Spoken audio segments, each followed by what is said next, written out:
Olá, meus amigos do canal Critica Brasil, sejam todos bem-vindos. Está no ar show de notícias para todo o Brasil. Eu sou aqui em Santarém, em carne e osso, mais osso do que carne. Senhoras e senhores, temos algumas notícias para comentar para vocês aqui. Gostaria que vocês esmagassem no like, arrebentassem a boca do sapato. Hoje nós não tivemos live nem de manhã nem de tarde, por uma conta que eu estava no interior do Paraná, aliás, de Santa Catarina, e não pude fazer então essa live. Mas olha, gente, tem algumas notícias para dar para vocês. A primeira é a treta que o Bolsonaro enfiou o Bruno Covas, candidato a prefeito de São Paulo.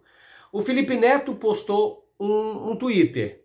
E nesse Twitter o Felipe Neto disse o seguinte: olha, gente, é fácil escolher. O que vocês acham melhor? Escolher um candidato cujo partido apoia 95% do que o Bolsonaro faz, ou que é o Bruno Covas, ou escolher um candidato que o seu partido apoia apenas 15% do que o Bolsonaro faz. Então está certo, é preciso colocar 50%. O Felipe Neto diz que vai votar no Boulos e diz é 50%. Está na hora de mudar essa situação. O Bruno Covas se rebateu, falou, olha, eu admiro o trabalho do Felipe Neto, mas ele não conhece minha trajetória, minha história e tal. Falou o seguinte, e falou também que não votou no Bolsonaro. Ele disse que não votou no Bolsonaro.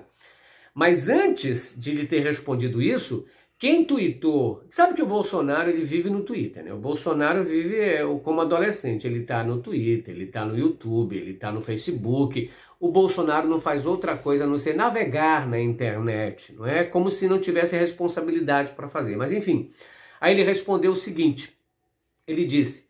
Aí ele colocou um Twitter lá falando o seguinte: Bruno Covas, esse votou no Haddad, dizendo que ele tinha votado no Haddad. Esse votou no Haddad, tipo, eu não tô nem aí pra ele aí, no tocante a isso aí. E falou sobre isso. O Bruno Covas, então, rebateu, porque aí todo mundo começou a criticar. Os bolsonaristas começaram a falar contra Bruno Covas. Acho que é meio troncho aí, Moreno, a câmera, que tá meio assim, ó. Pra mim tá meio assim. Aí é o seguinte, aí o Bolsonaro tweetou, falando do Bruno Covas, sendo que o Celso Russomano, que é candidato do Bolsonaro à prefeitura de São Paulo, mas não passou para o segundo turno, ficou em quarto lugar, ele já declarou apoio a Bruno Covas. Diz que tem que ter uma pessoa equilibrada e tal. Imagina, Russomano, apoiado pelo Bolsonaro, falar em equilíbrio. Mas tudo bem. Foi aí então que o Bolsonaro disse que ele tinha votado no Haddad e depois o Bruno Covas mandou a seguinte mensagem: não votei nem no Haddad, nem no Bolsonaro. Eu votei nulo, eu anulei meu voto. Poxa vida, gente, será que a pessoa não consegue, né, dizer ao menos em quem votou, dizer que votou nulo na altura desse campeonato?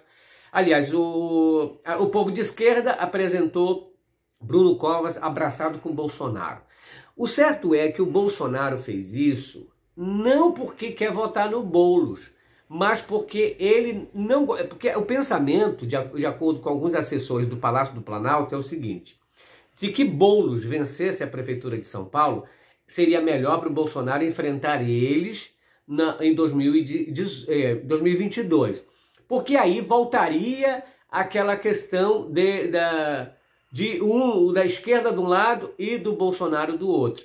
Ele acha que é mais fácil enfrentar o Boulos do que o Covas, porque o Covas representa o João Dória. O Covas é aliado do Dória, não é? Então ele acha o seguinte: ele não vê essa situação do Boulos como ameaçadora para a campanha de 2022. Mas ele vê o Bruno Covas, porque o Bruno Covas levaria o patamar do Dória. Então o Bolsonaro só vê uma coisa na frente dele: Dória, João Dória. Ele já deve ter pesquisado alguma coisa, feito lá, porque ele está enfrentando o governador de São Paulo o tempo todo. Tem batido forte no governador de São Paulo. A briga pelo Coronavac está sendo assim, já sabe, exaustiva demais, porque ele sempre fica tirando o Coronavac, a vacina, porque foi o Dória que falou. Porque se fosse ele que tivesse falado, ele estaria apoiando essa vacina. Como não foi ele que falou, não foi ele que trouxe a ideia, então ele tenta a todo custo queimar o Dória por conta disso. Mas muito bem, então a treta está armada lá. Russomano apoia Covas, o Bolsonaro joga o Covas na cova, enfim, fica uma embrulhada toda, tudo o Bolsonaro só enxerga 2022. Gente, e o Felipe Neto pede apoio ao número 50. Olha, gente, o Bolsonaro, ele disse que ia falar o nome dos países que compravam madeira ilegal do Brasil. Vocês estão lembrados disso? E aí começou a rebater, falou da Alemanha, falou da França. Aí agora, na sua live, ele falou que vai apresentar o nome das empresas e tal.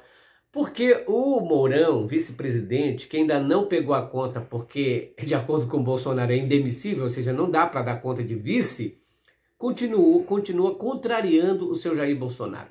O Mourão disse o seguinte: quem compra madeira ilegal são empresas e não países. Aí o Bolsonaro disse que ia apresentar o nome das empresas dos quais os países compravam madeira ilegal.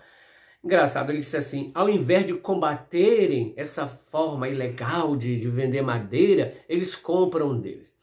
Muito me admira o seu Jair Bolsonaro falando de compra ilegal de madeiras. Se ele, no seu primeiro ano de governo, tirou as investigações, aliás, tirou a fiscalização sobre desmatamento. Ele que tirou todos os fiscais, ele que relaxou, ele que deixou para lá e que tanto faz como tanto fez na floresta para ele e não é nada. Então o seu Jair Bolsonaro faz uma médiazinha com a França por causa do Mercosul. O Mercosul tinha um avanço já das negociações com a UEA, mas por conta da treta entre Bolsonaro e a França, o negócio emperrou. Aí o Bolsonaro costuma falar desses países. Vou me ajeitar um pouquinho aqui, Moreno. Opa, muito bem. Senhoras e senhores, vão esmagando no like, arrebentando a boca do sapato. Olha, o nosso país já foi, assim, outra coisa, né? Não ficava discutindo por bobagem. A Beth Faria, nossa eterna tieta, pois é. Ela colocou foto de biquíni dela, né? Na praia, já com 75 anos, se não me engano, 76. E aí os internautas começaram a falar, outros elogiaram. Vocês sabem quem é aqueles pessoal que fala escrotice e vota, né, gente? Então, normalmente, os escrotos falam escrotice. Aí não adianta. E ela chamou de escroto algum tipo de gente. Agora, se incomodando com a mulher, uma senhora, uma grande atriz, deixa a mulher em paz, pelo amor de Deus. O povo se incomoda com tudo, se incomoda com o biquíni dos outros, se incomoda se a pessoa tem idade, se não tem idade, se faz ou não faz, se come, se bebe, se dá ou não dá. Ah, pelo amor de Deus, gente. Lá nos Estados Unidos, a doidice do Donald Trump continua. E o que chamou a atenção hoje foi o que o Rudolph Giuliani, que é o advogado do Trump, nessa questão de recontagem de voto, porque ele quer ganhar no tapetão, ele que já foi prefeito de Nova York, o que chamou a atenção nele foi o suor dele. Ele estava falando a favor do Trump, dizendo que tinha fraudes e tal, mas o que chamou a atenção foi o suor. O cara suou, viu, Moreno? O suor dele foi preto. O suor preto assim do lado, ó, fio preto do lado e o fio preto do outro. Mas foi tão engraçado que todo mundo começou, não prestava nem mais atenção porque ele estava falando, mas no suor preto dele. Isso quer dizer que ele talvez usou spray, né? Tinta preta de spray para pintar o cabelinho dele lá. E na hora do suor a tinta se misturou, só ficou horrível. Mas enfim, gente, a Geórgia já vai anunciar a vitória realmente de Biden. O Trump continua com essa coisa dizendo, aí hoje o Joe Biden deu a seguinte resposta: o Donald Trump é um responsável, é um cara que parece que não raciocina, ele sabe que perdeu a eleição e que eu vou assumir a presidência dos Estados Unidos no dia 20 de janeiro, disse Biden. Gente, a última notícia é só o seguinte: o Randolfo Rodrigues, que é senador, entrou na justiça pedindo que a justiça afaste os diretores da ANAEL, daquela região, por conta do apagão no Amapá. A justiça determinou então que a diretoria fosse afastada. Amanhã a gente volta com mais informações, esmaga no like, fica conosco. Brevemente, na segunda-feira, se Deus quiser, eu já estarei no estúdio em Brasília, de volta à nossa programação normal. Grande abraço para você, beijo! Critica Brasil, falando a verdade, doa em quem doer. Tchau, pessoal.